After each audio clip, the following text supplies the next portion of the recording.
What was the song? It was a song that I honestly don't know, but I liked it. It's called 3 Nights. Okay. It's by an artist, Dominic Fike. How do you? It's on your playlist. How do you not know it? It's good. How do you not? I obviously added it at some point Okay. because I liked the song. It's from 2018. Yeah, Jacob was just singing it in my ear. Jacob knows it. Okay. Where is it from, Jacob? I don't know. It's been a while. He's from Naples, Florida. Okay. It's been a while since you deleted songs. Born in 1995. You have been doing a really good job of deleting songs. Yeah, but this was good. And I ended up putting this on another playlist. Good. Yeah. I've stopped keeping track of the songs. Oh, yeah, that's I've fine. Thank you. But now I'm going to need to start keeping track again. Okay. Because you hadn't deleted one in quite some time. You're not wrong. Yes. I think I've gotten a little cocky.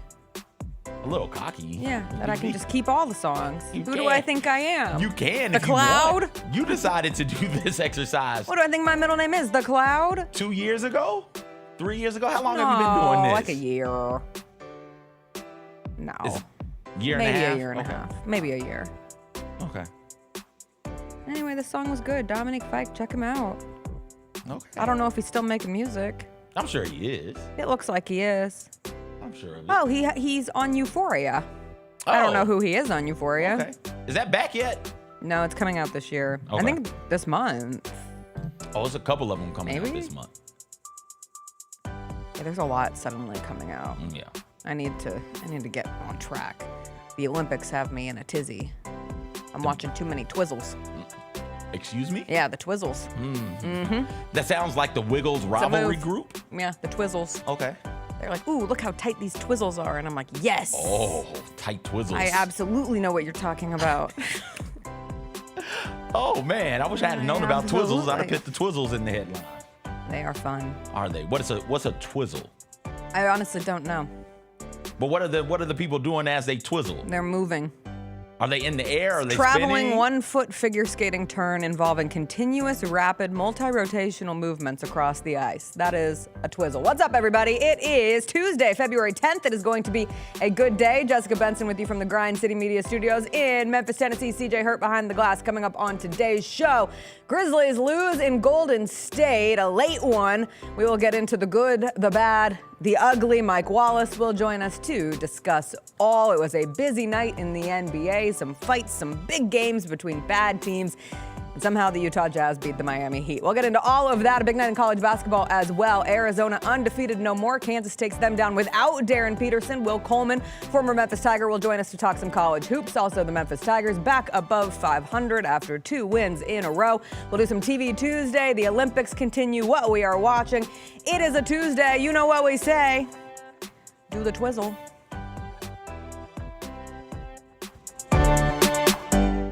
Are you ready to transform your pool into a stunning oasis? At Mainland Pool Service, they're a family-owned business committed to keeping your pool looking pristine all year round. They believe that pool care should be proactive, not reactive, which is why their skilled team handles everything from routine cleaning to complex issues with precision. They prioritize clear communication and personalized solutions to exceed your expectations. Join the Mainland Pool Service family today and experience the difference their expertise and dedication can bring to your relaxation retreat. Contact them now at mainlandpoolservice.com.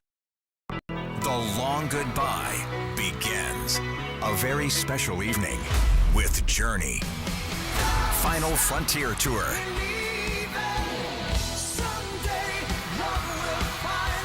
Journey. Tickets are on sale now at journeymusic.com. Your chance to say goodbye to the songs that changed our lives. Journey. Final Frontier Tour. Thanks for showing up, Memphis. Nothing beats catching your Grizzlies IRL, and nobody knows that better than you. So next time you want to hit up a game, Ticketmaster's got your back with tickets to every upcoming matchup. Whether you're catching the Grizzlies at home or on the road, you'll find tickets at Ticketmaster, the official ticket marketplace of the Memphis Grizzlies and the NBA. Keep putting that jersey collection to use and get Grizzlies tickets today. There's no better brag than saying you saw it live. See you courtside again soon, Memphis. How are you able to release and have an instrumental song become a huge deal? And I forget who the disc jockey was, but he put the wrong side on. He put the green onions by mistake. and played the B side instead of the A side. No. And that's when the change happened. These people started to call the station and say, play that song again. The Chris Vernon Show, live on weekdays at noon on YouTube at Grind City Media and the official Grind City Media app. Own the 2025-26 Grizzlies season with the 10-game Flex Pack, the ultimate way to catch all the action on your terms. Choose your favorite matchups from intense rivalries to weekend thrillers and customize your pack to fit your schedule. With 10 games to pick, you'll never miss the moments that matter most. Visit Grizzlies.com/packs today to build your perfect ticket pack and cheer on the Grizzlies your way. It's your team, your season, and your schedule. So don't miss out. Nate Bargatze. Look, I say a lot of dumb stuff. I try to keep it in front of large groups. Seems to go better that way. Big Dome Eyes World Tour. When you say something dumb one-on-one, it's a lot for that person.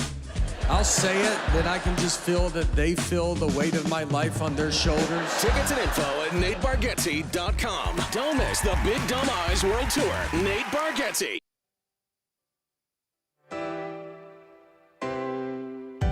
Feels great to feel the sunshine. Gotta own the day like it's all mine. Just got paid in his own time. Been working hard, I've been on the grind. I deserve this feeling, having my way. I've been on this healing. This is my day. The sun's out, let's have a little fun now. I wanna let it all out.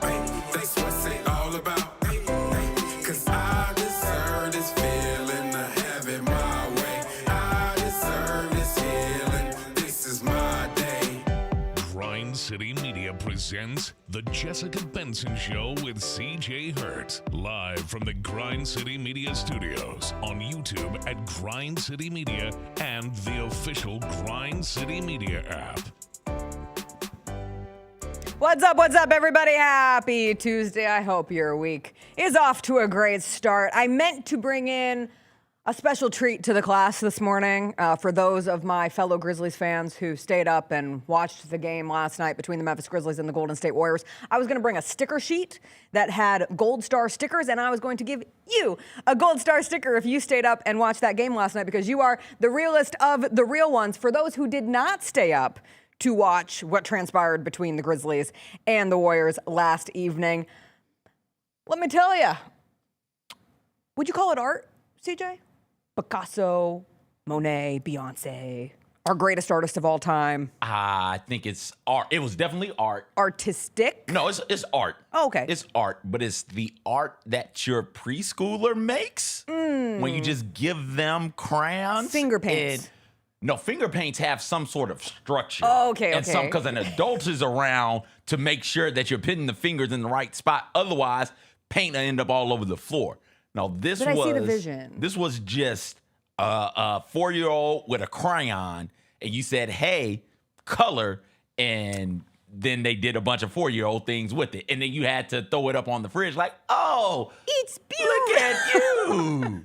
This is gorgeous. I watched the first half live last night and then watched the second half on tape this morning. First quarter was tied 32-all.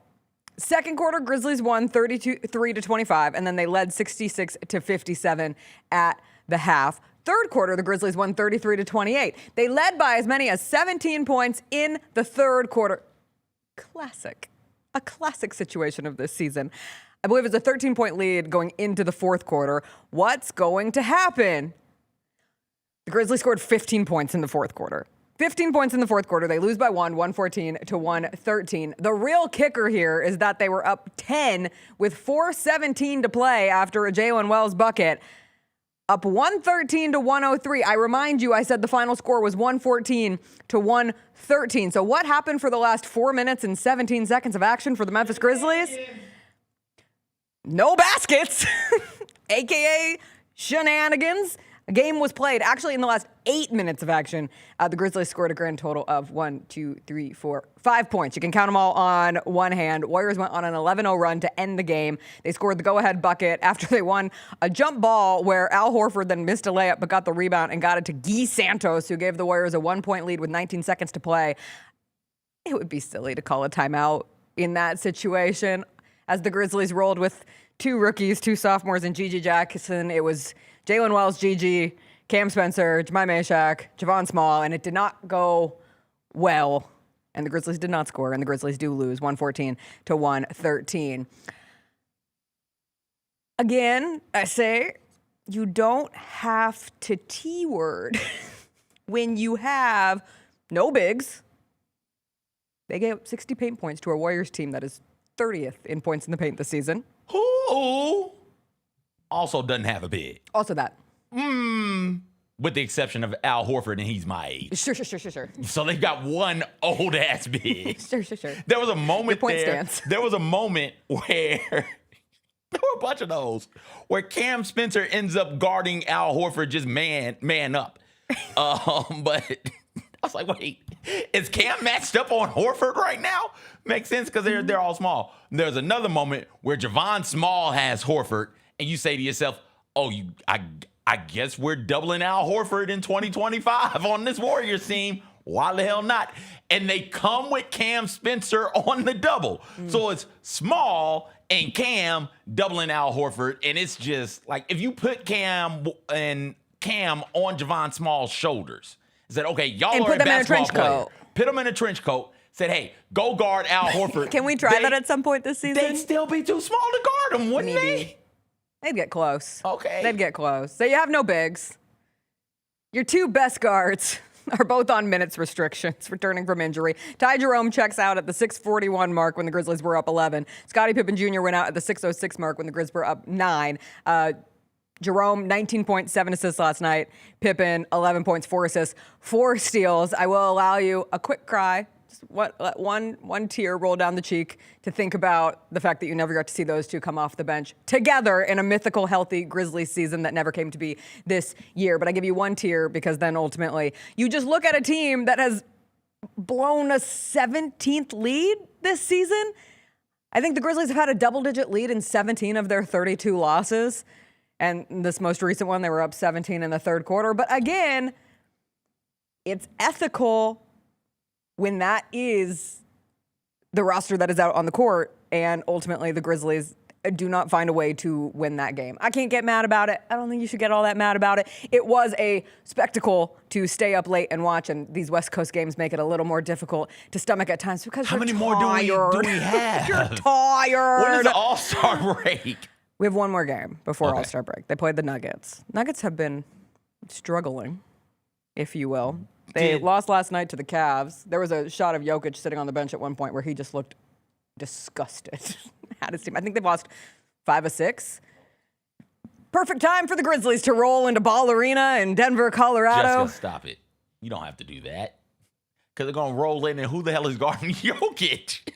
Kyle Anderson? They couldn't handle Al Horford. Can I do one positive? Because There are some positives. There are multiple positives. But I will tell you something I will genuinely hold on to the rest of the season. I'm not going to shame you. If you need breaks at time, you take breaks as you need. I will genuinely enjoy watching Jemai Meshack play the rest of the season. I love watching him play basketball. Well, if that's the positive you went with, then there's only one positive. Because that's my positive as well. Oh, good. We're sharing the positive? That's my positive as well. A testament to Jemai. Yeah. Like, I am very wary about throwing out the dog status willy-nilly, but that guy is one. Like, his defensive instincts have been very enjoyable to watch, both as an on-ball defender, as a help defender. We talked a little bit about him yesterday, just if he was a little taller. But if he can get some consistency to an offensive game, I can see him figuring out a way to make himself useful and find longevity within a career in the NBA, because he's just one of those guys who goes out there and hustles his booty off. So that was my positive. You don't have another one? Jemai Meshack finding an ability to cut. He's a really good cutter. He is. And I don't know if he is or not. Let me take Moves that well back. off the ball. He cuts.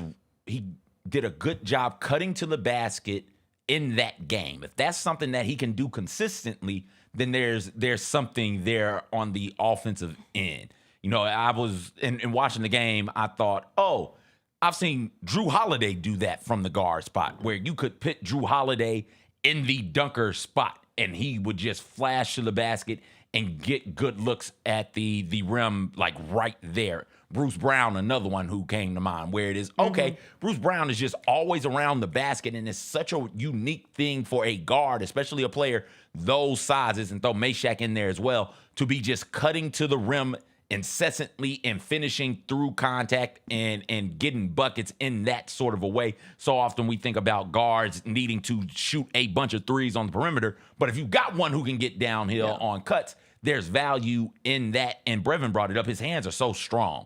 If he touches the ball, you're not going up with it on the defensive side of the court. He forced a couple of really important jump ball situations late in that game.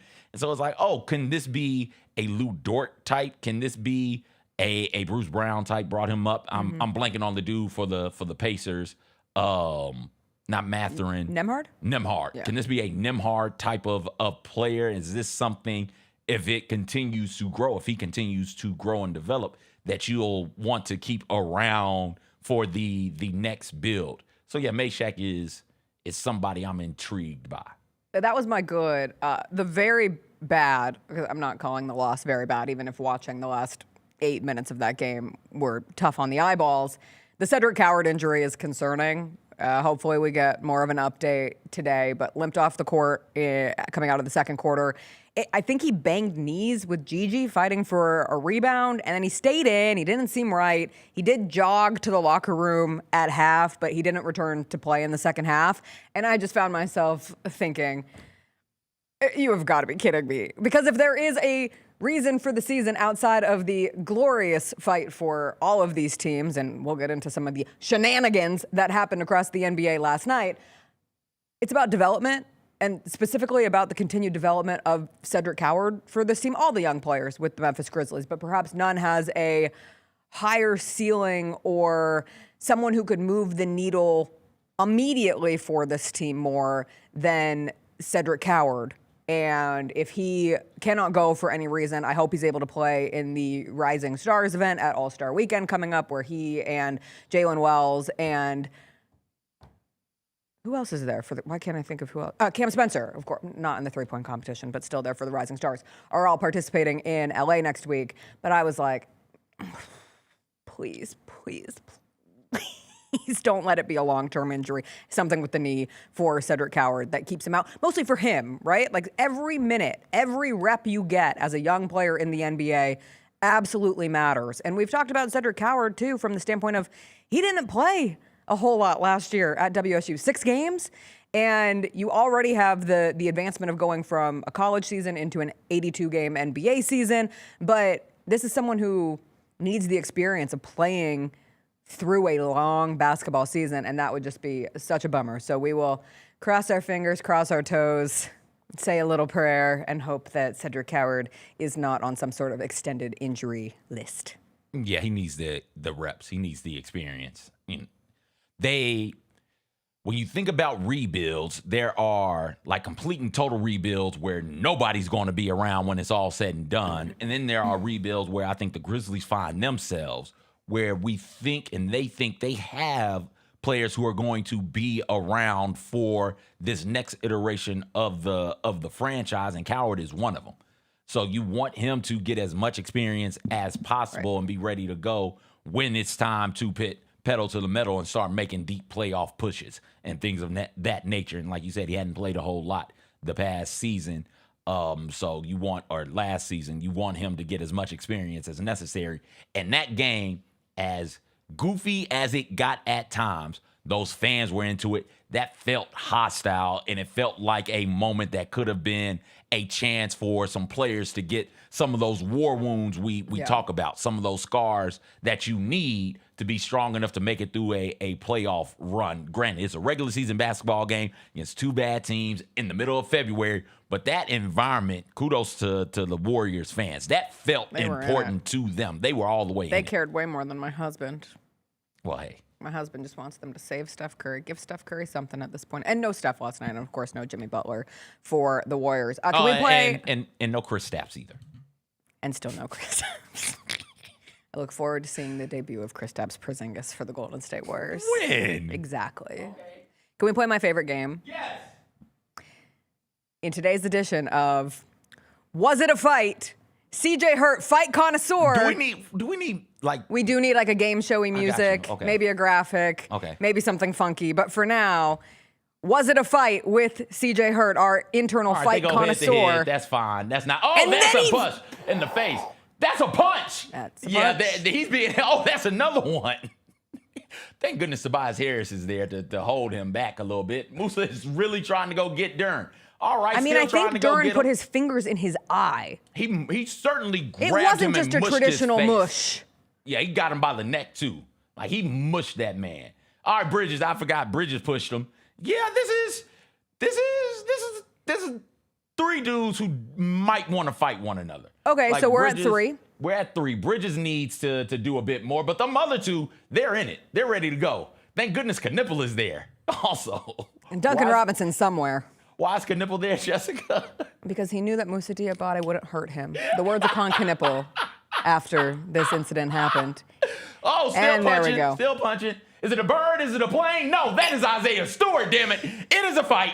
I will allow this to be a fight. It's not as good as some of the most of the other NBA fights that we've seen, right? This doesn't have Van Gundy on the bottom of Alonzo Mourning holding on for dear life, but they are trying to fight. This is an actual fight. I will allow this, and I need this in the postseason now. I need 1 seed Detroit versus 8 seed Give it to me. Hornets. Let's get this going. I need Pistons Hornets in the postseason like I need air. I think Isaiah Stewart will be taking a little bit of a break from basketball, which All of them will.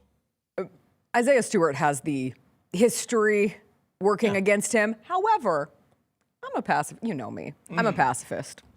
One, Isaiah Stewart's just backing up his teammate in that situation. I don't know what you expect him to do. Sometimes you need someone on your team like Isaiah Stewart. That's what an Isaiah Stewart is for.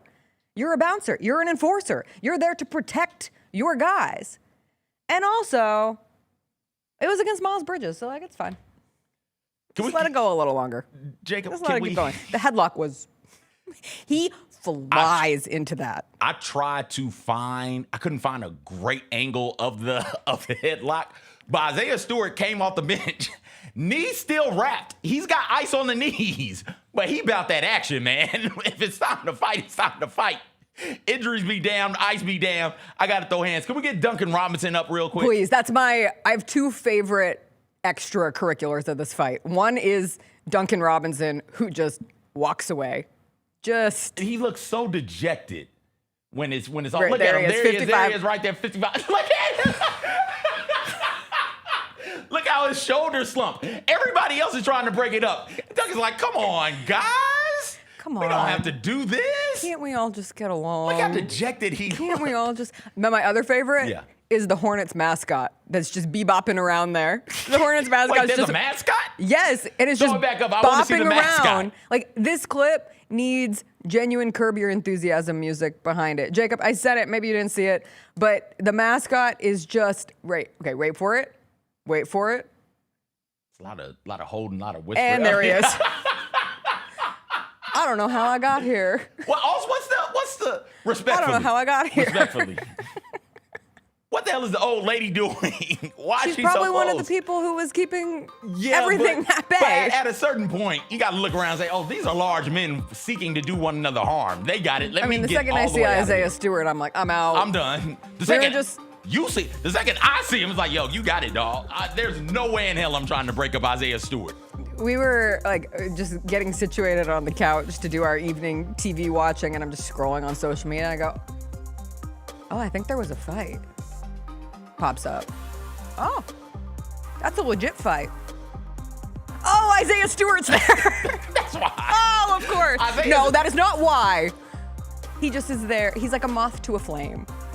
Oh yeah, that's his call. He's like, caw. What's again? The reason he's for he's going to have a long NBA career. Yes.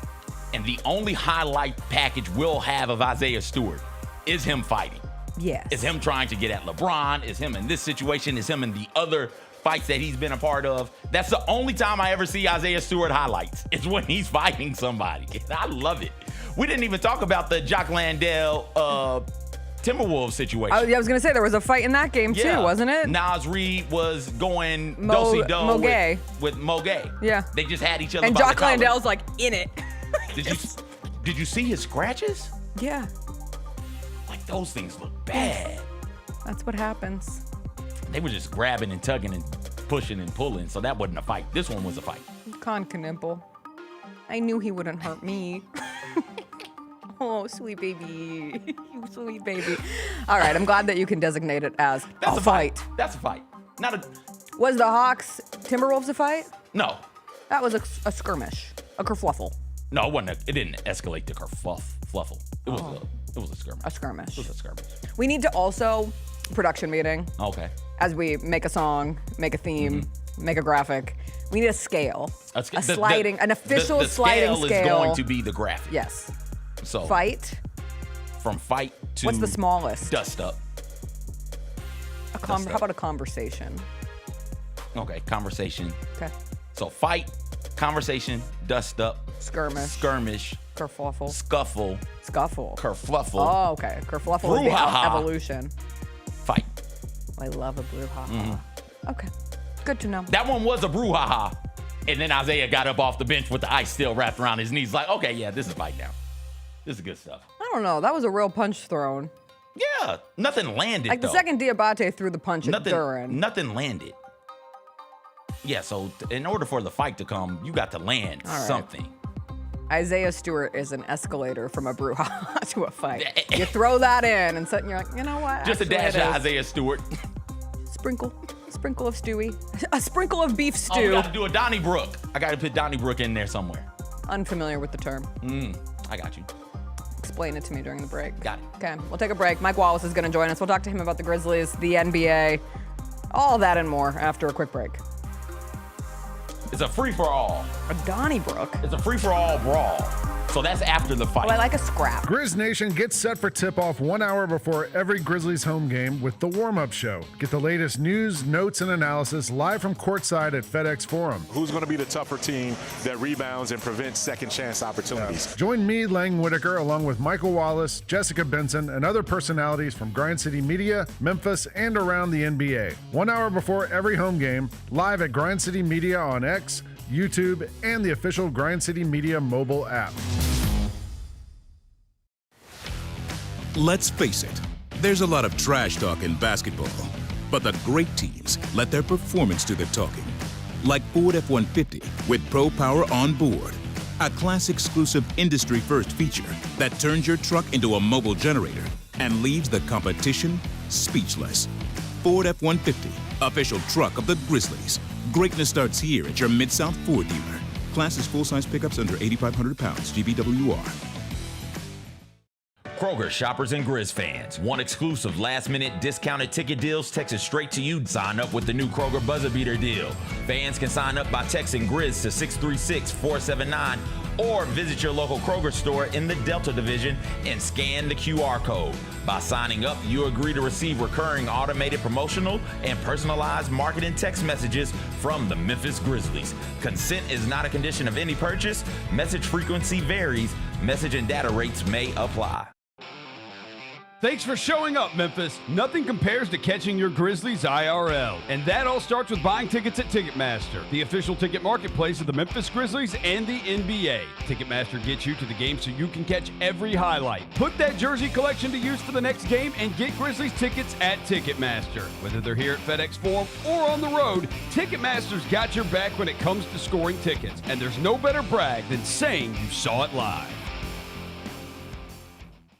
Jeff Dunham, Artificial Intelligence, his all new tour. Just a hand. You're the other white meat. How can you be so smart on one hand and so stupid on the other? Well, you're half of it. I realize I could have avoided all this years ago with one simple word. I do not. Silence! Don't miss a Memphis. Friday, April 10th, FedEx Forum. Tickets on sale Monday, September 29th at jeffdunham.com. Big Ben Bennett, do you have your new football coach over in Nashville? We do, yes. Robert Saleh. This is why I'm stoked. Starting in 2019, number 2 total defense, number 5 total defense, number 3 total defense, number 4 total defense, number 3 total defense, number 3 total defense. This dude's going to have a good defense. Like, he's going to be able to turn their defense around, which has obviously been an issue. The Gary Parrish Show, live on weekdays at 10 a.m. on YouTube at Grind City Media and the official Grind City Media app.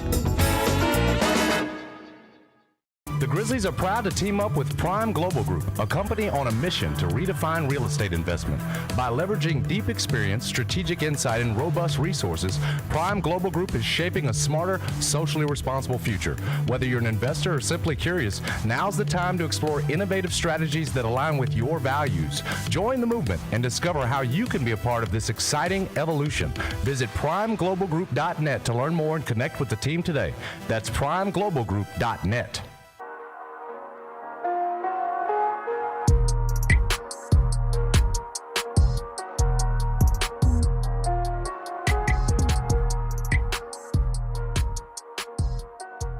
Welcome back. It is Tuesday. That means it's time to catch up with Grind City Media senior editor Mike Wallace. He joins us every Tuesday. He joins us now, and he added melee into the mix of the fight scale. Skirmish, which is before a fight, but a melee after, and a melee before a brawl. Any other specific ones from you, Mike, that we're missing when we try to dub the official leveling of NBA fights? Donnybrook. I was unfamiliar with the term Donnybrook, but Senior in the chat brought it up, and CJ explained it to me afterwards. I do like so Donnybrook is the nuclear option, right? Like that's the farthest. Yeah, that's just when. Yeah. And then farthest on the after that, scale. after that, then you're just talking about casualties. After that, once it gets to Donnybrook, it's dangerously close to a riot after that point, right? Like that's it. Like Donnybrook is one step away from a riot. So yeah, we don't want a riot. No. What did we get? 4 players ejected last night? Yeah. And then wasn't a 5th ejected later on? Was there? Was there? And it's about to be some major suspensions too, man, because Beef Stew, Isaiah Stewart is about to be gone for a while. He's going to have a little vacation after the All-Star break. A little vacation. An extended All-Star break, if you will. Yes. Like that's his job, right? Like what else is Isaiah Stewart doing? Why is he there if not for those situations? And I absolutely love JB Bickerstaff's explanation because he clearly said, hey, this was wrong. We don't want it to go there. We don't. But when it does, however, when it does, you know what I mean? You know, this is, and he said, Beef Stew, like he looks at JD, that's his little brother. And if you see your little brother getting into a one-on-one fight, yeah, you watch. But when that second dude jumps in, then you got to go protect your little brother. And that's all he did. So, you know, I'm going to explain it. That's how it went down. My guys aren't the ones to initiate. My guys aren't the ones to cross the line. But if they do, when it jumps off, we going to get our participation trophy in. We definitely going to get that for sure. Well, that was a wild one in the NBA last night. Had a couple wild ones. Yeah. Not sure I'd include Grizzlies Warriors in the wild category, but it wasn't the greatest last few minutes for this Memphis Grizzlies team. I kept reflecting back, Mike, on Zach Kleiman's words from his press conference on Friday, when he was discussing being in a rebuild and saying there are moments that are less fun on the court. And this team has experienced some moments that have been less fun on the court all season long, as they gave up a 17th double-digit lead in last night's game against the Warriors. But also you've seen how this team is really struggling in terms of how the roster is made up right now coming out of the trade deadline. Well, you know what? I wanted to just kind of channel my, throw my hoodie on and just rock back and channel my Ja Morant, right? Damn. But the thing is, man, I'm not going to put that excuse on it because that same roster was up 17-15 in the fourth against a less than JV version of the Golden State Warriors. No offense, Chris Luther, right? But that's one of those teams. Chris Luther is out. No offense taken. He was I don't even want to watch this game. He said, you can watch the second half in the morning. I don't need to be involved in this. It was a hard watch. It was a hard watch, but I finally reached a point last night where midway through that fourth quarter, I said, okay, this is one that not even the Grizzlies can find a way to lose. I resigned myself to that. And then you just go 4 minutes without scoring, and everything that could go wrong, every turnover that you can make, that you make, and You just allowed Al Horford to turn back the clock by a decade, and it was just, dude. Like I don't want the excuse that these guys just got together, because that was a makeshift Golden State Warriors roster. I don't want to hear that they're on the road and it's tough to win on the road. That same Golden State team hadn't won a home game since Jimmy Butler got hurt. And again, you're walking away from a game where these guys are disconnected. You know that there's some issues that you got to organize, and you walk away from a game with timeouts in your pocket at a time when this team needed a set play to be run. I don't get it. I really don't, man. And even if there's incentive and there's a brighter side to these losses and everyone wants to increase their lottery odds, there's a certain way to go about doing things culturally. And this team it's losing its way, and it's got to find a way back, man, because this is disturbing at a certain point. Not just to, it's just disturbing to see that happen over and over again. And you wonder if guys are going to formulate some bad habits out of this that's going to be even more difficult to sort of undo. I hear what you're saying, Mike. Want to come back to that last point. You brought this up, Jessica, and I'm a proponent of this. Play. I'm not calling the timeout. Play.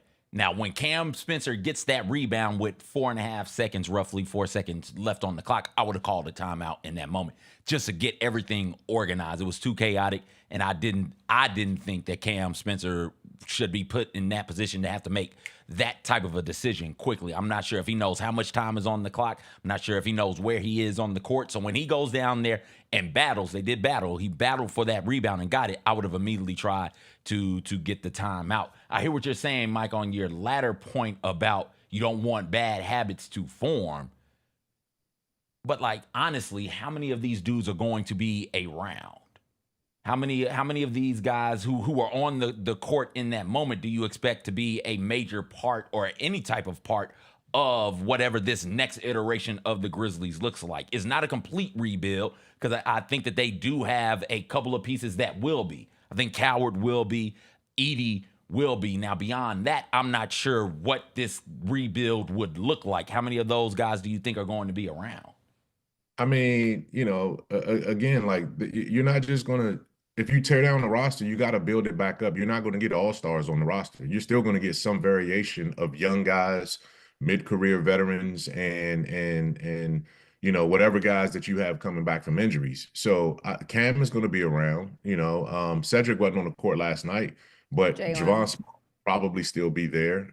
You'll have some version of a Kentavious Caldwell-Pope around. You're going to have a Jalen Wells there. You're going to have a G.G. Jackson theoretically there. So even if you switch out some of those guys, you're still going to bring in reasonable facsimiles of those kind of guys, right? So you're not going to all of a sudden get, you're not going to turn back the clock and get a 52-win Grizzlies roster next year. That's just not going to happen. So even if you're dealing with young guys and rebuilding guys, they still have to understand it's time to, you needed to help your team in that situation. You needed to bail them out of a difficult. You don't have Ja Morant. I get it. Play, right? Because a couple of weeks ago, it was the same situation with Ja Morant going against the Hawks, I think, or going against somebody. I can't remember how it and the play didn't happen, right? But that was a Wells bit, and Ja Morant. That was a bit different, Mike, in that they were because going. You had Ja Morant on the court. Ja Morant is on the court, and everybody's got the ball, and they're going towards the basket, right? Like that is a transition type of thing. This one was off of an offensive rebound. No. But that not originally. When they got the ball with 19 seconds coming off. You had the possession. You had a full possession, a full shot clock after you secured the defensive rebound. So then at that point, you're not in transition. You have to set something up. You got 5 guys on the floor that does not include Ty Jerome, right?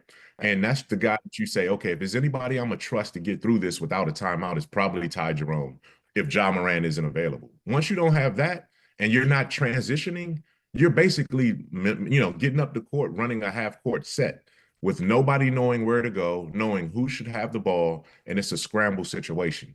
I get it. You want to test these guys and see what they can figure out. But in a game like that, where the possession is more important, which one is the greater teaching moment? Calling a timeout, settling them down, saying, hey, let's organize, let's try to get us a basket. And here's the thing.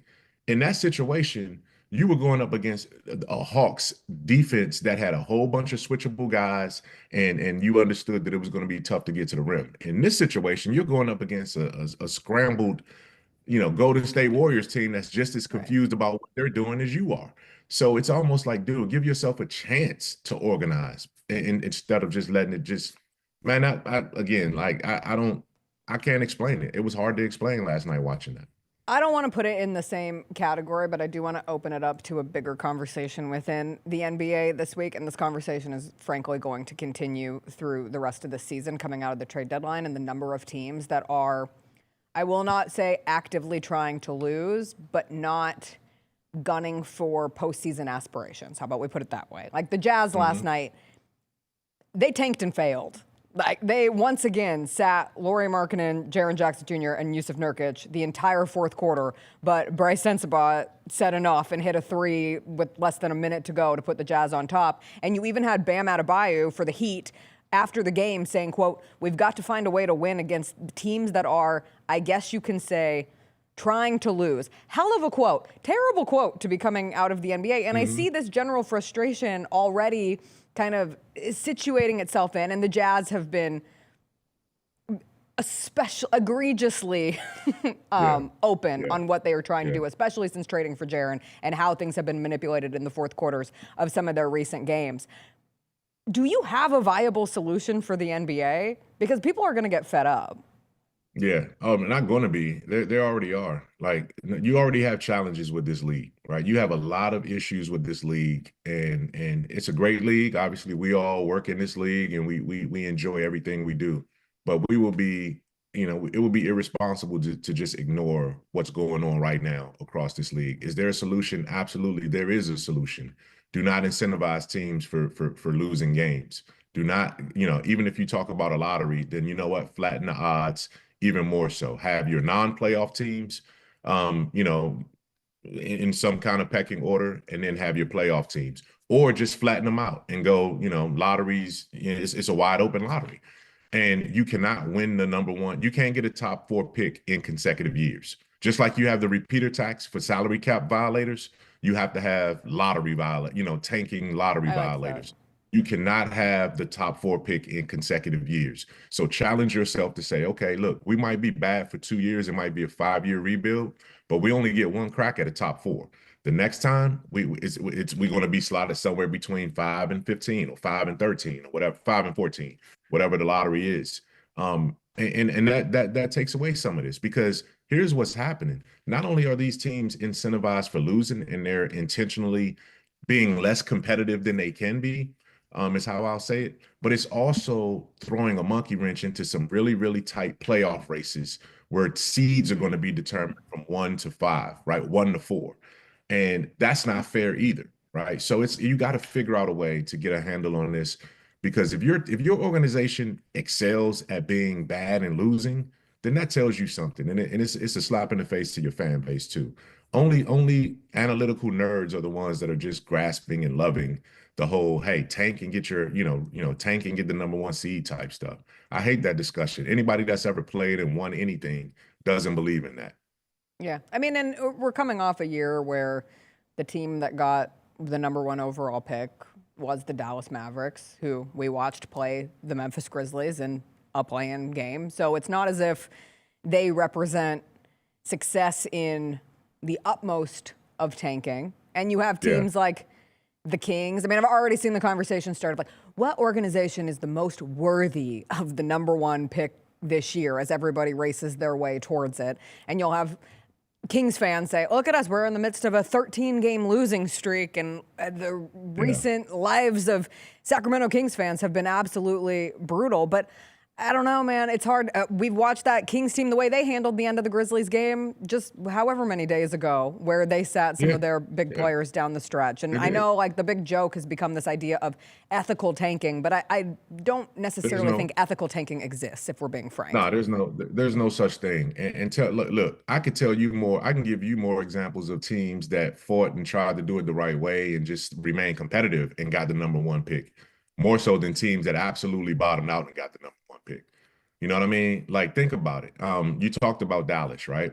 I can go as far back as 2008. Chicago wasn't supposed to get the number 1 pick. They were like 9th or 10th, and they jumped up and got Derrick Rose. The Grizzlies weren't supposed to get the number 2 pick. They were well back. They were 7th or 8th or something and jumped up and got the number 2 pick in that situation. I mean, you can go on. Even the Pelicans weren't the worst team in the league when they got the number 1 pick. So, there's many examples. San Antonio was never the worst team since David Robinson. They was never the worst team when they got the number 1 pick. Same thing with, several other teams. I can go on and on and on. So you have to figure out a way, because what they're doing, what teams, there's 5 teams right now in the league that is doing this, and it's egregious that they're getting away with doing it. At least fake it a little bit, right? You know what I mean? At least try to develop a culture. But when was the last time Utah's won anything? How many lottery picks have they had? When's the last time Washington has won anything? How many lottery picks have they had? And the biggest example of this was the Philadelphia Sixers process. That process is still looking for its first Eastern Conference Finals, let alone, NBA championship. And Joel Embiid is 14 years into his career, somewhere around there? And that never worked, right? So come on, man. There's no ethical tanking at all involved in this. There's just bad franchises, bad organizations, and down on their luck organizations. And when you intentionally try to lose, it ruins the league's credibility in a different way. And it's frustrating for the fans who are paying the money to see the teams play either in person or at home watching the TV. They got to figure it out. Mike, what do you think about, this is the one I'm a proponent of, just get rid of the draft altogether, do a rookie free agency type thing where you go out there and you try and sign rookie free agents. Everybody's got the same amount of money. You make the pitch you want to make, and then you get the rookie to come play for you. Ooh, that's almost like the college version of it, right? And then you just, hey, it's NIL, and the biggest spenders will get, but there's a cap, there's a limit there's a salary cap, there's a limit that you can spend. And hell, you want to go to a good franchise, great. Welcome to Boston, where you don't get to play. So if that's what you want to do as a rookie and you want to go there, understand your minutes are going to be limited. You're probably not going to crack that rotation. So there's that part in there as well.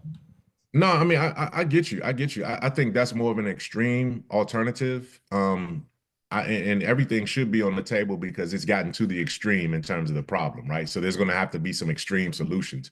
But I do think if you have I like the model I suggested before, like the repeater tax takes you out of being able to sign free agents and have extra room to get mid-level exceptions and all of those things. There should be a repeater draft, a repeater lottery offense. Like I said, you cannot be a top 4 team in the lottery back-to-back years. That just cannot happen. If you want, so then at least in that case, you're doing whatever you can to at least try to develop your team. You might not be, it might just not be a good season. Like the Grizzlies season, take our season, for example. This was down on the luck example, I said they would constitute a down on their luck example. Down on their luck, and then once you're down on your luck with 2 months to go, you can't shift into, all right, let's try to be as bad as possible, right? Because, that's a whole different conversation because, again, there's so many other underlying issues going on that you don't want to delve into, right? But having said all of that, yeah, there's got to be a way where you can't just let this keep happening into the league. And I think Silver's going to address this. This is going to be one of his biggest questions that he faces once he gets to the podium this week at All-Star Weekend. One of the other questions he's going to have before I let you go was the report that came out yesterday that the NBA, and it was who was it who came out with this yesterday? Brad Townsend at the Dallas Morning News, that the NBA Board of Governors is likely to vote this summer to expand the league by 2 teams. This is something that has constantly been circulating around the NBA for years. The sound you just heard is Seattle Sonics fans begging the NBA to quit playing games with their hearts and just give the Sonics back to Seattle. But within that report, he said that Vegas and Seattle are considered the favorites there. Did yesterday's news, it's not news, did yesterday's report surprise you? It's always been rumored that this is something that could come up in the summer, but it felt like yesterday there was a variety of reports, and some involving the Dallas Mavericks too and their ownership situation that led for that reporting to come out yesterday. Yeah, I did see that this has been probably the worst kept rumor or secret. Like the league has to make a decision on Vegas and Seattle at some point. Either put it out, put that situation to bed, or go ahead and admit and make it formal, because at a certain point, it's not like you announce it and in the next season the teams start, right? It takes time for these teams to get established and, supplemental drafts and all of those kind of things. I'm just not sure if the league is at a healthy enough point right now to expand. I don't think the product is you adding 2 more teams. That means you're getting even younger, right? You're getting even more spread out with your talent base.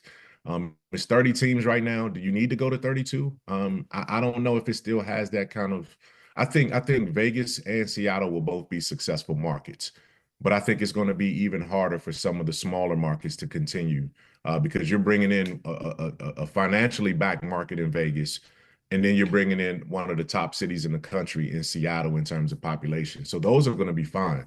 I think it just spreads it even thinner for the teams that are in the bottom 5 in terms of market size and media market when it comes to that too. So we'll see. I mean, the NBA is going through some issues right now from a broadcasting standpoint. The major networks, the Amazons and the Peacocks and, all of those ESPNs are doing fine. But the regional sports networks, they're hemorrhaging, from that standpoint. So you add 2 more teams to this, I think you almost magnify some of the issues that are out there. But hey, smarter minds are in that office than I am, than I have. So we'll see where it goes. But it's definitely something that needs to be resolved one way or another. Well, I know Grizzlies fans would be thrilled if there was a reason to, I don't know, join the Eastern Conference. If there's 2 new teams in the West, perhaps 2 teams are finally given the opportunity to move to the East. And maybe the Grizzlies, who are fairly east on a map, Mike.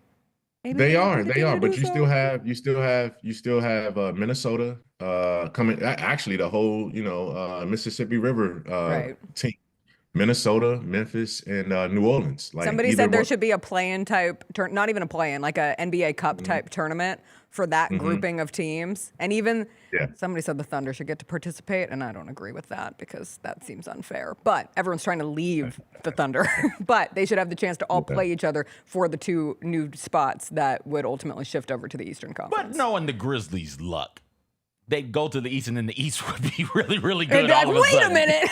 Oh, that's what I'm saying. Like, hey, listen. There's Oklahoma City and San Antonio in the West, and then right now Detroit looking good, and you still got Boston that's going to be great. You know what I mean, in the East. So, I don't think it's going. And New York is on the come, so I don't think it's necessarily going to be any easier one way or another from that standpoint. But having said that, yes, this is more of an Eastern team. It seems like than a Western one. As Jacob brought up in the chat, an expansion draft would be an all-time night on NBA Twitter. We hadn't had an expansion draft of one of the 4 major ones.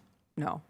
We had the W expansion. But it would be, considering of all the sports leagues, the NBA's presence on Twitter is one of the most, I don't want to call it iconic. It's just they go together like peanut butter and jelly.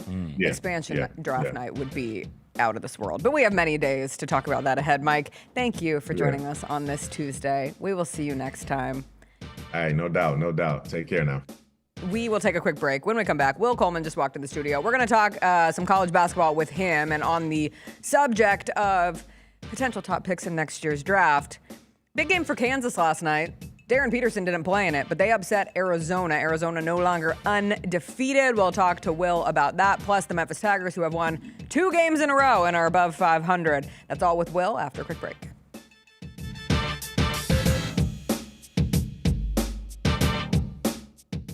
The heaviest metal credit card of all time.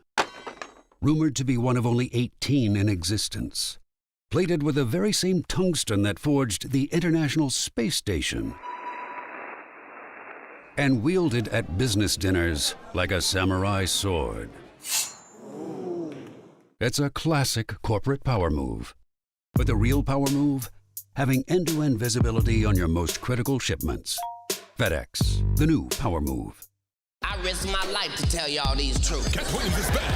Brand new material, a new tour, and the same legendary laughter he's delivered for decades. Nick Cannon got 136 children, Jesus. Did you know that? Always classic. Always Cat. White people are friendly. You can call them at 3 o'clock in the morning with the wrong number and they won't even be mad at you. Hello? No, I'm sorry. No Shaquita here. The Golden Age Tour.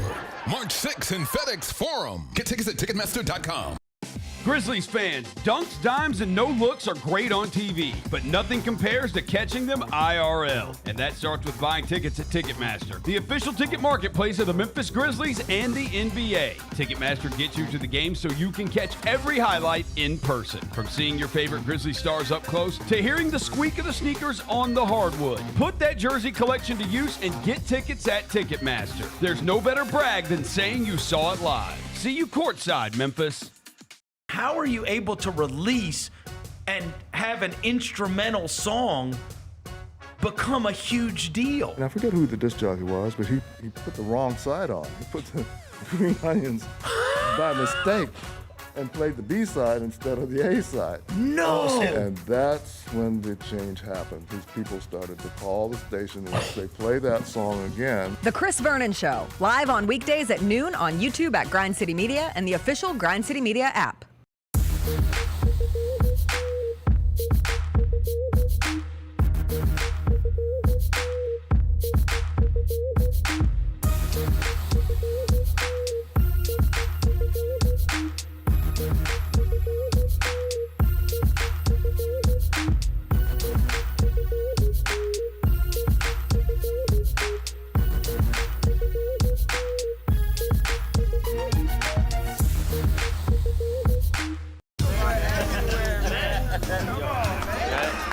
Now that's the new edition way.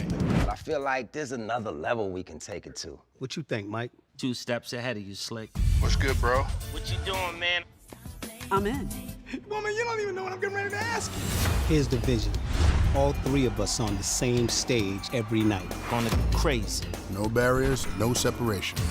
It'll be like 9 kings and a queen. The next level starts now.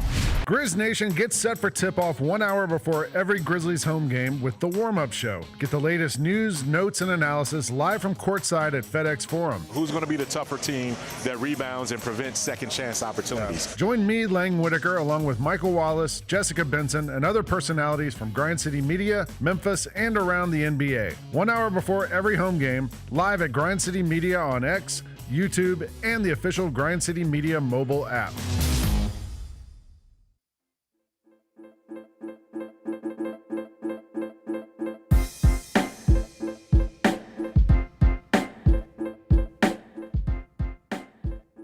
Welcome back. Will Coleman walked in studio and he said he maybe has top 5 food he has ever cooked. CJ and I. The bar is high.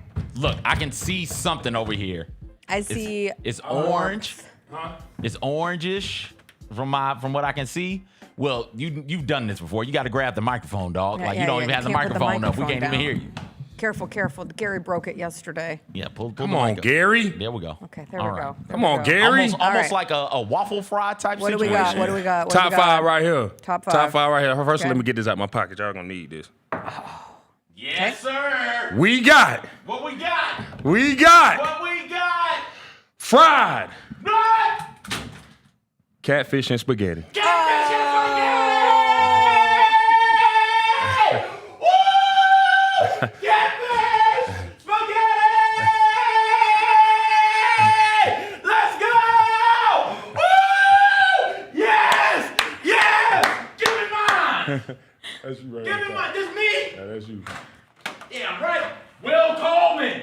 Thank you. Damn it! Look at how crispy this thing is! That looks crispy as hell. Look at it! Here. Yeah! Oh, it smells so good. Oh my goodness!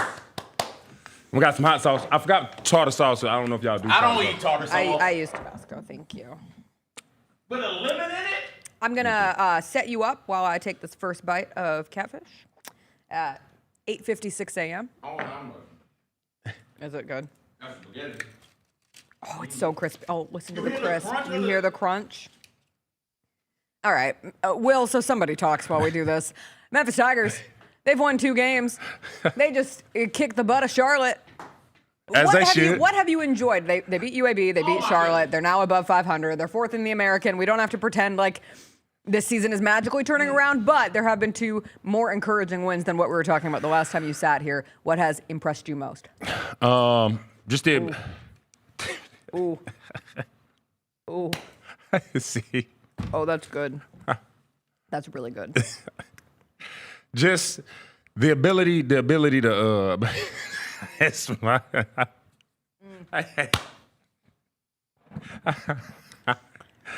okay, my Tigers. Just honestly the ability to just bounce back. You know, it's real easy for somebody to go in there and just be like, man, and quite frankly, just to give up. But, you know, I don't think any college athlete just wants to decide to give up on any given sport. But just the fact that they choose to continue to show up and continue to fight and continue to play, I think there's a positive there that we can continue to look at and continue to harp on. You're right. This is top 5. You're right. Did you know? I'm ashamed to admit this. Before I moved to Memphis, I'd never had catfish and spaghetti. You know, it's not a, you know, in some households, you know, spaghetti is a main dish, and some it's a side dish. So it's CJ. In my household, it was unfortunately a main dish, and I feel cheated for the first, 25 years of my life to have experienced life that way, but that's okay. We live and we learn. We get better. I did see, I think it was the I Love Memphis blog. Shout out I Love Memphis blog, one of the best blogs in the city, posted, you know you're from Memphis when these are the foods you crave. Yeah. And one of them was catfish and spaghetti. No. Like, I was number 2 on the list. It's very much a thing. Very much a thing. CJ looks insane. Insane. His beard is gonna be filled with noodles and sauce. Okay. All right. We're taking it seriously. We're back. We're back in action. You're right. Encouraging to come back around. I wanted to ask you about Aaron Bradshaw, who has now scored in double figures in 8 of the last 9 games. 6+ rebounds in 5 of those games. Threw down a nice alley-oop against Charlotte over the weekend, had a big smile on his face. It has felt like, from the beginning, he could be a critical piece determining the ceiling of this team. What have you seen from him specifically that has allowed for some consistency over these last 2 games? I think, to your point, like you said, after that alley-oop, I think he's just, man, he just happy.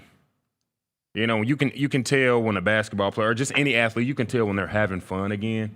And I think he's at that point now to where he's just out there having fun. Because this stuff is as much pressure as it is, as much money as these guys are making now, and, you know, the pressure from the city and, you know, everybody that's dealing with the program, it's very hard to succumb to any kind of pressure or feel some type of way when you're dealing with any kind of program.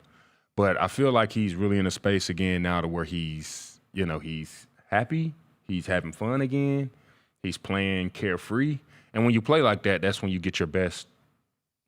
Any athlete, that's when they get their best performances, you know, or that's when they give their best performances, when they're happy, having a good time, and just enjoying the game that they played their whole life.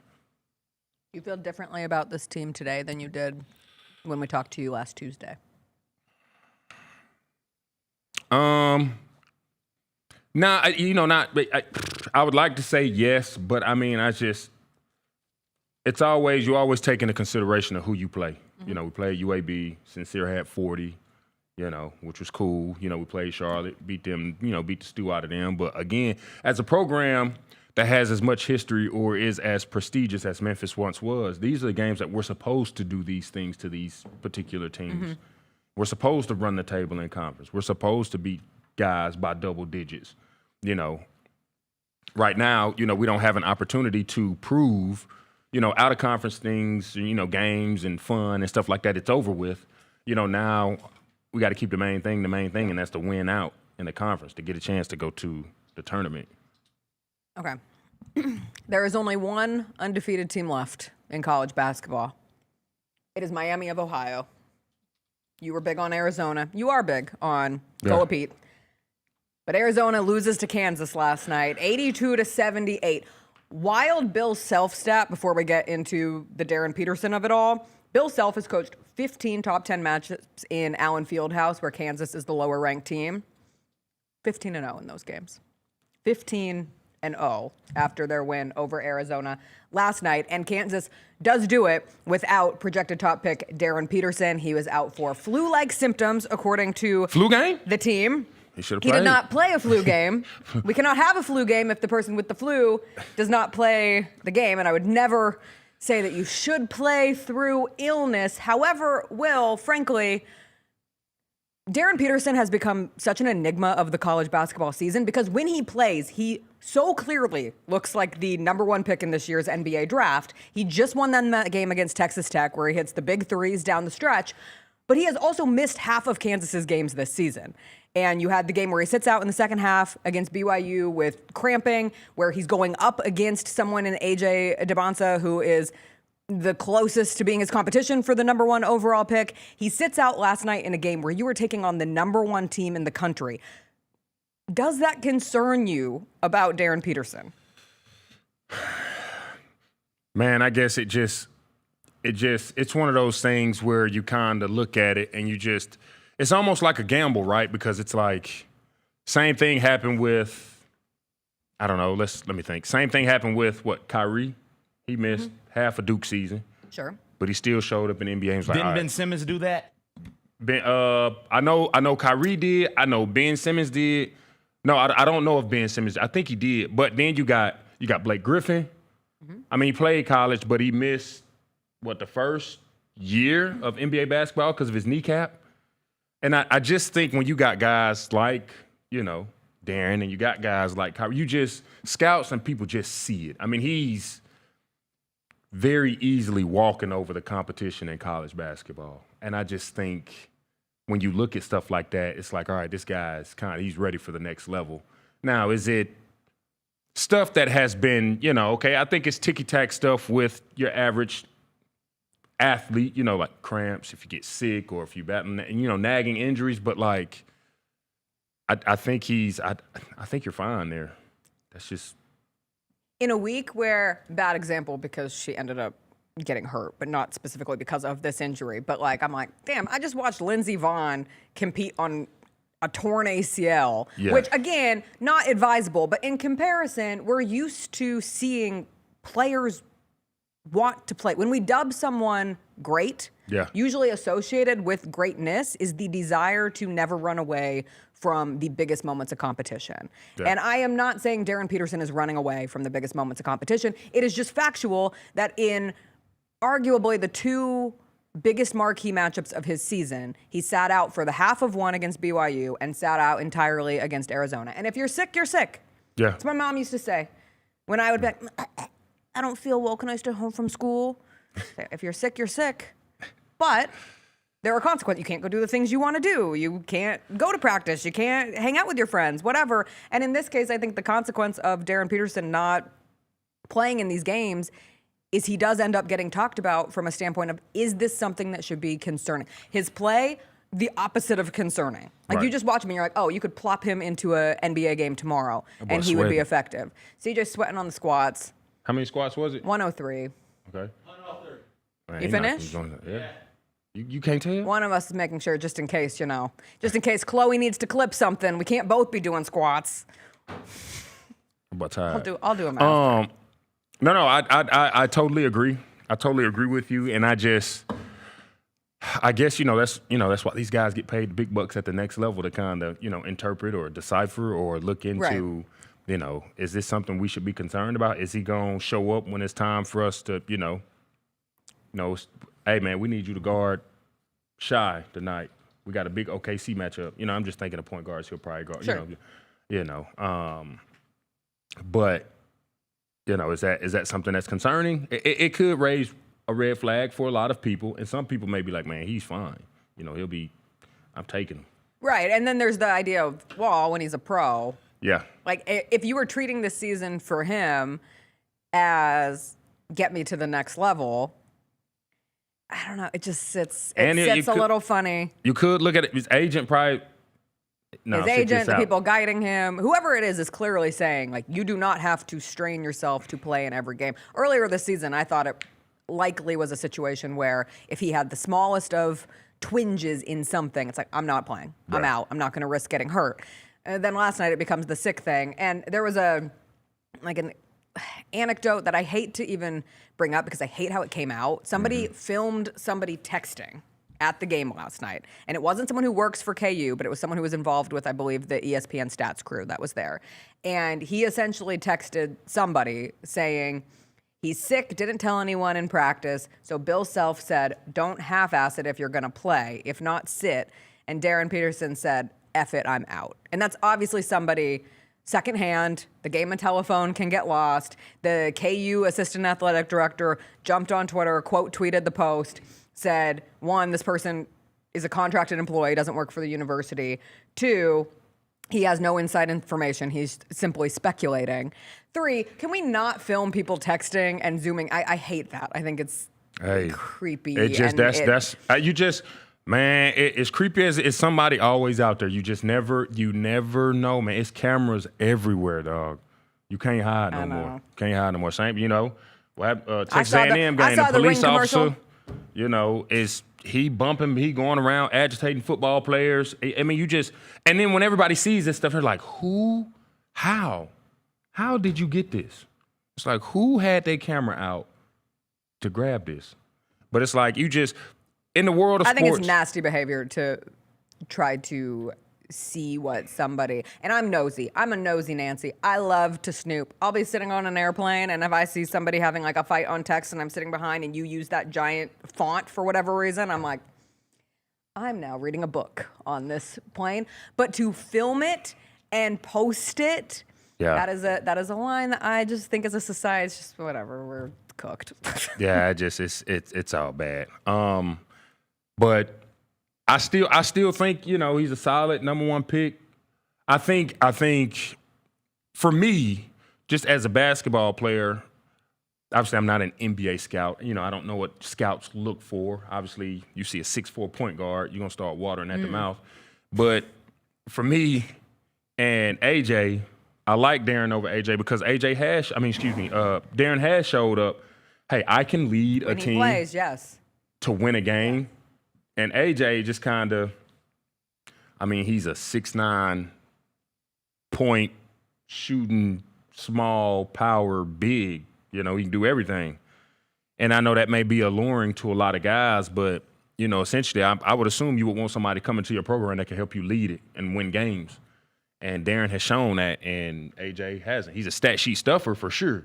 But I don't think AJ has gotten to a point to where I don't think they've beaten any AP poll teams this year. But how much? Well, I had that same thought about AJ as well. Watching BYU, I forget who they Houston. Mm-hmm. Watching them go out there and lose against Houston. But in that game, eventually AJ just decided, all right, he decided it early too, and this is the thing I like about him, and this is why he would be my number 1 overall pick. Early in that game, maybe the first 8 minutes, it was, all right, team, let's go, let's do this, let's play team basketball, let's run the system. And then right around the 11-minute mark, maybe, he's like, oh, these guys don't got it with them. That team over there is significantly better than what we have on roster. I've just got to go out there and to the best of my ability, carry us all the way through.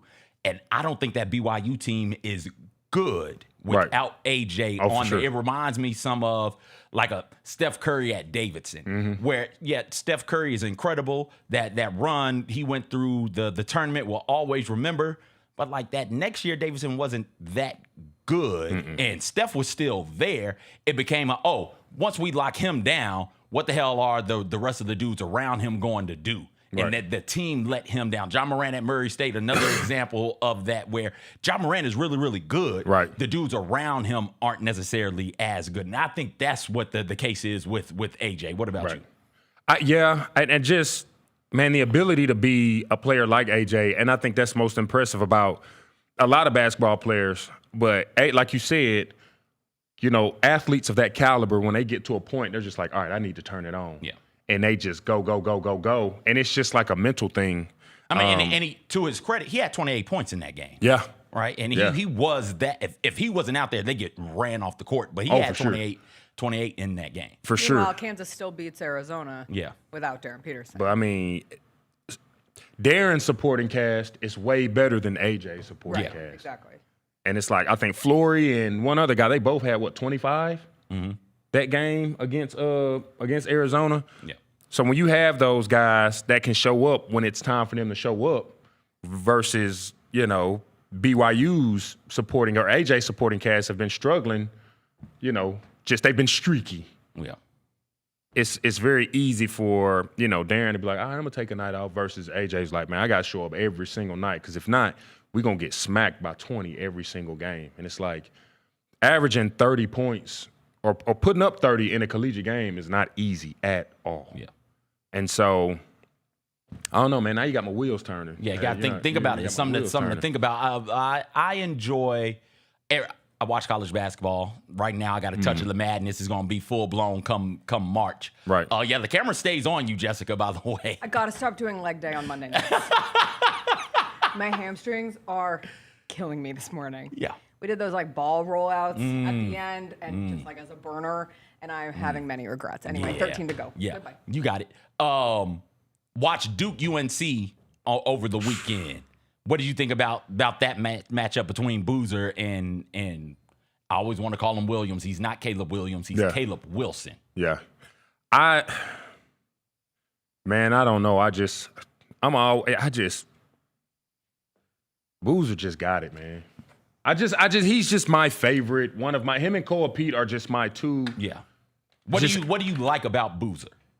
Man, he just do everything. He play hard. He not afraid to get his nose dirty. He get on the floor. He 50-50 balls. Like he truly just play hard.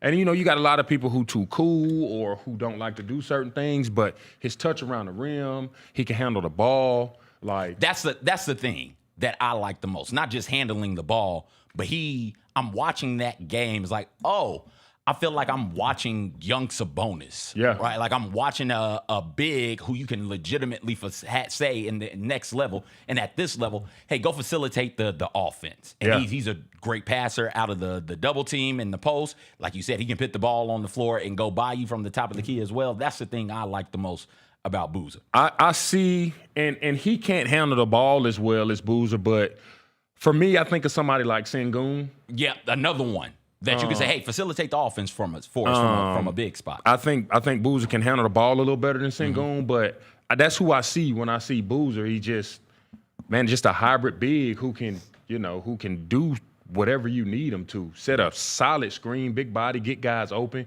mobile, like you said, facilitate the offense, great passer. Wilson is just a walking bucket. Yeah, he just some of that stuff he was doing in that game against a really good Duke team was just like, oh my gosh, this kid is unguardable. Yeah, man. That take a lot of hours. Yeah. To have something like that or to achieve something like that, to just really get a bucket at will. And they said the same thing about CDR when he was here. Like when we need a basket, like consistently, we know this guy right here can get us a basket. And that's the type of person he is. And just to be able to watch that. And it's not even really like fancy stuff too. It's just great footwork and fundamentally sound moves that get him to the basket to put the ball in the hoop. He's got like 5 moves and each move has a counter going both ways. So five basic moves with counters going each way. 10, 15 different moves right there, man. That's hard. That's 30. That's 30, 40. If you got 5 basic moves and you can go either way. Yeah, man. Come on, man. You 30. You got. That's what you call a bag right there. Yeah. And it don't look fancy because it's like he not, you know what I'm saying? He not dribbling all over the place. It's just boom, pivot, fake. Drop step. Game getting away from North Carolina. He hits a fadeaway on the left baseline. Said, all right, we're coming back to that play. Next play, shot fake, step through bucket, right? Like it's just like, oh, okay, he's setting you guys up. There's nothing you can do about that. That's chess right there. You thinking, and it's like just mentally you got to know what you doing because you could be dog tired. You come down, he hit the fadeaway. But it's like, all right, I'm finna get the ball. I just hit the fadeaway, so he probably gonna bite on this. Let me turn, pump, go through. People just, athlete in general, your average person just don't know how hard it is to operate at that level. And I just love it so much, especially when I see people on, them keyboard killers on Twitter and stuff talking about folks. Y'all just really don't you can't even get to your mailbox and back without sweating. And you sitting here talking about people that's not playing well? Shut up. Shut up. Just shut up. Shut up. Shut up. Yeah. Well, thank you. We will never shut up about how good the food is that you bring each and every Tuesday. It's excellent. It's getting harder and harder every week, man, because I'm sitting yesterday like, dang, man, what I'm going to do, man. I'll do a better job posting food. Don't worry. Yeah, inspo pics. Don't worry about it, Will. Don't worry, he's got you. I meant to put a little lemon on this, though, too. All right. We'll take a quick break here. We'll come back. Will, thanks as always for joining us. Thank you. We'll do some TV Tuesday. Oh, man, is there some drama in the ice dancing category at the Olympics. Oh boy, did I fall down a rabbit hole yesterday. Did you watch the 3-episode thing? I think it's on Netflix. No, but apparently I should have because it would have prepared me to be caring even more about the ice. Yeah, so you got it. Did you watch it? Yeah. Really? Yeah. Did they talk about the French? I'm gonna let you watch. I'm watching the Olympics. You know, they talk about health issues. They talk about wardrobe issues. They talk about. Do they talk about sexual assault? Oh my God. All right, we'll take a quick break. We'll come back. We'll do some Olympics talks, what we are watching on TV. Thanks, Will. We'll be back after a quick break. I'm moist. It's really hot in here. It is hot in here. It's hot in here. Man, you got. Own the 2025-26 Grizzlies season with the 10-game Flex Pack, the ultimate way to catch all the action on your terms. Choose your favorite matchups from intense rivalries to weekend thrillers and customize your pack to fit your schedule. With 10 games to pick, you'll never miss the moments that matter most. Visit Grizzlies.com/packs today to build your perfect ticket pack and cheer on the Grizzlies your way. It's your team, your season, and your schedule. So don't miss out. Kroger shoppers and Grizz fans. Want exclusive last-minute discounted ticket deals texted straight to you? Sign up with the new Kroger Buzzer Beater deal. Fans can sign up by texting Grizz to 636-479 or visit your local Kroger store in the Delta Division and scan the QR code. By signing up, you agree to receive recurring automated promotional and personalized marketing text messages from the Memphis Grizzlies. Consent is not a condition of any purchase. Message frequency varies. Message and data rates may apply.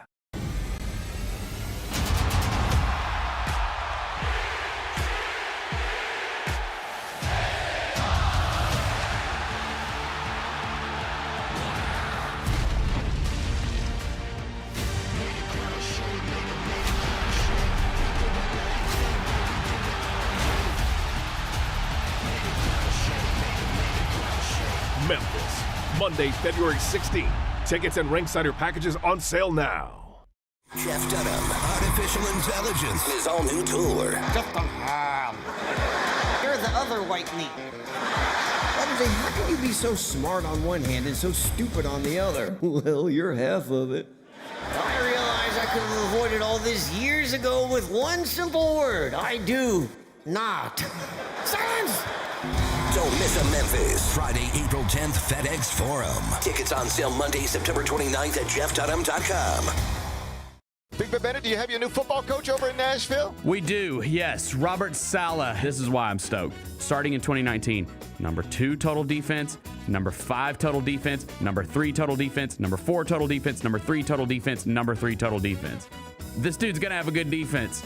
Like, he's going to be able to turn their defense around, which has obviously been an issue. The Gary Parrish Show, live on weekdays at 10 a.m. on YouTube at Grind City Media and the official Grind City Media app.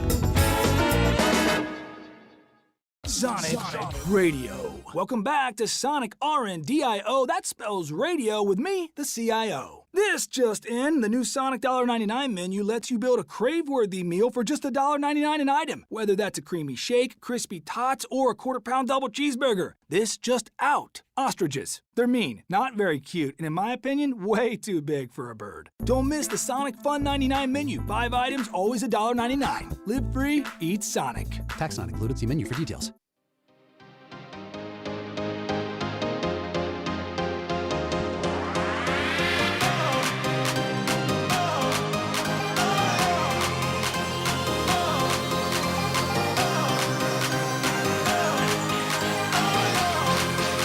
Nation, you don't have to wait until summer for the ultimate hoops experience with the Junior Grizzlies. Boys and girls ages 6 to 14 can build skills and boost confidence at Junior Grizzlies Spring Camps, presented by Ortho South. Find a camp near you and register today at grizzlies.com/Junior Grizzlies. We welcome you back. We are sweating. We just looked at the temperature in here. 76 degrees. We're gonna learn how to work this thing one day. Hot. And we all know I can never take my hoodie off when I wear a hoodie. All the more reason, yet another example. I hope you text your friends. I would learn. I hope you text your lady text friends them right now. and let them know what situation you found yourself in and why, once again, you ladies need to wear things underneath your hoodies. Guys, I did it again. Did it again. I'm in. Have mercy. I should have brought a sweat A towel. hoodie. Have mercy. With no doggy. shirt. Yeah. And it's 76 And you degrees did. in my studio. They don't need all the details. They don't need to know Too you much, did too 103 much. squats. Too much to go to. All right. All right, I watched a lot of Olympics yesterday, Okay, which how was are they very doing? fun. I napped to curling. Okay. But USA is into a finals, the mixed finals, and I think it's the first ever finals that USA curling has ever been in. I got a hot take. It's hot in here, so what's the take? I think curling is boring. But I think curling might have broken through into top 5 sports nap category yesterday. I think it's right up there with golf and baseball. Okay. And like first half Big Ten game in September. I think those are my favorite sports naps to be taken. Okay. I love a good football nap in the middle of the football day, but not during the actual action, of course. But I love the sounds of football. But curling was right up there. I enjoyed it. I came to and became enthralled by the rhythm dance competition, which is a part of the ice dancing, which is essentially Blades of Glory, but for real. And I watched it all afternoon because the theme this year is 90s. Okay. We have reached the point where 90s throwback is old enough to be featured as a category at the Olympics. And I guess they build these programs all year. So like rhythm dance has been a 90s theme wherever you're competing throughout the year with these. So I got to hear I'm Blue, Dubba Dee Dubba Die. Dabu dee dabu die. I heard Spice Girls. Which one? Spice Up Your Life and what's the other one? They did a mashup. It was 3 Spice Girls songs. Lenny Kravitz, Backstreet Boys, Destiny's Child popped up. Everything was so good. Take it to the front. The music of my childhood ruled. Exactly. Yeah, good stuff. It was a good time. Madonna. Speaking of Madonna, that's the French. The French couple in the lead have all kinds of drama around them. The U.S. must prevail with Madison Chalk and Evan Bates. They are our best bet. Chalk and Bates sounds like a nickname. It's not. It's just their last names. We are all Chalk and Bates this year in the United States of America. They are in second by less than a point. I thought they crushed their routine as an expert of someone who has watched one afternoon of rhythm dance. However, they are second to this French skate couple, Laurence Fournier Beaudry and Guillaume Cizeron. Don't ask me for the exact pronunciation. You just need to know that the French need to lose. The French desperately need to lose because they might not be good people. And they're the French, and it's the Olympics, and we are USA. America. These two are new partners. They keep saying throughout the dance, like they're partnering for the first year. The man won a gold at the last Olympics with his old partner. And I don't know why the Olympics broadcast is not going further into the question of why would this man switch partners? I will tell you why this man would switch partners and why the girl would switch partners. The girl, or the woman, excuse me, Fournier Beaudry, her longtime partner is also her boyfriend. Okay. His name is Nicolas Sorensen. He was accused of sexual assault. Whoa. Skate Canada originally gave him a 6-year suspension. Like there was enough there to institute a 6-year suspension. So he's Canadian? Don't ask questions. Okay, got you. One of the USA skate pairs, the guy is Ukrainian, but he's a U.S. citizen. Got it. So as long as you've had citizenship a certain amount of time and haven't competed for the other country Got for it. 12 months, I believe. Oh. Because it's so hard to find pairs. Got you. It's like a scarcity thing. Gotcha. So they make the rules pretty flexible. So yes, he used to skate for Canada in this case. This guy's not involved because he was suspended. They ended up actually overturning the suspension, but not because of the underlying facts, only because of jurisdictional grounds. Like there was some technicality of like he hadn't competed in a certain time of, I think it was a statute of limitations. The accusations came from years and years and years ago, and there's some pretty heavy stuff there, but he got out of the suspension officially. However, technicality. His partner found a new partner, and that new partner is the guy who won the gold. That guy's old partner, Gabriela Papadakis, who they win the gold in 2022, she just wrote a memoir where she calls out the guy who's competing this year, her old partner, as demanding, controlling, claims that he told her to not come out with her own story of sexual abuse in the skating community when she was younger in the skating world. And she also asked him if they could stop training with the other pair, the guy accused of sexual assault and the woman who is now competing for gold in the Olympics. And he told her no. And so he left her. She was supposed to be a broadcaster for the Olympics. They took her off because of conflict of interest. So she's out. Cizeron and Fournier Beaudry are in, and they're both supportive of this guy who's been accused of like pretty horrendous sexual assault accusations. We must take down the French. Do you know how many Reddit threads I read last night? I could tell. They're on Dumois. This is what, it's all over TikTok. It's all over Twitter. And I guess they were featured in this documentary that Will was talking about on Ice Dancing on Netflix.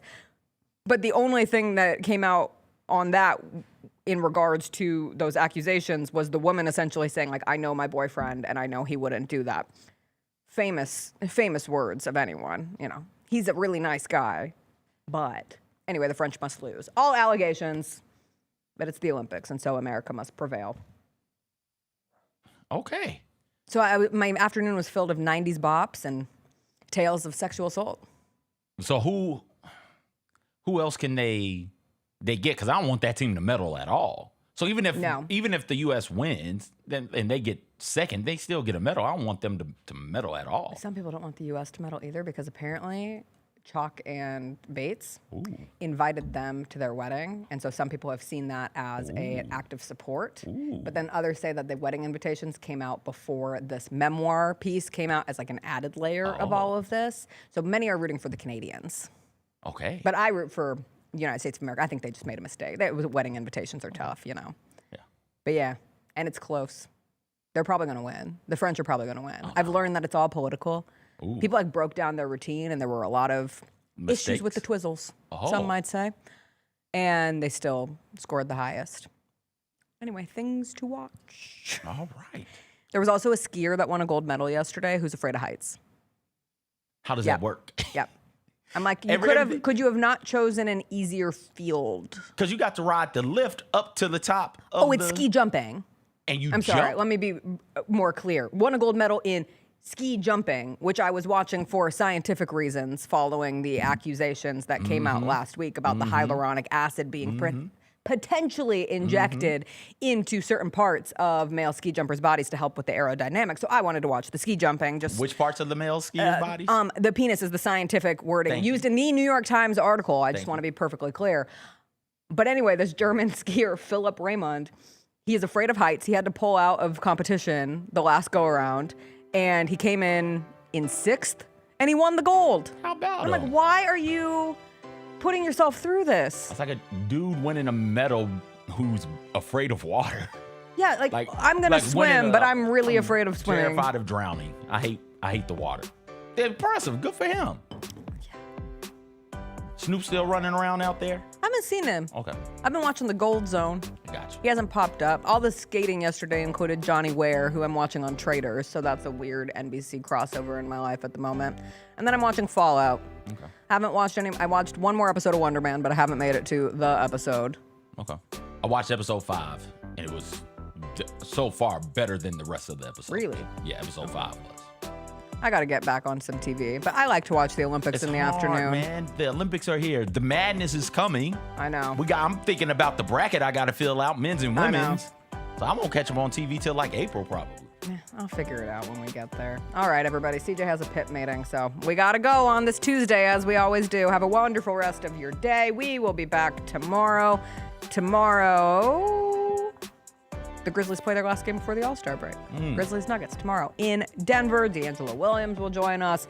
Never know what we'll get into. We will see you then. Have a good one. Bye. I can't wait to go to this meeting. I'm complaining about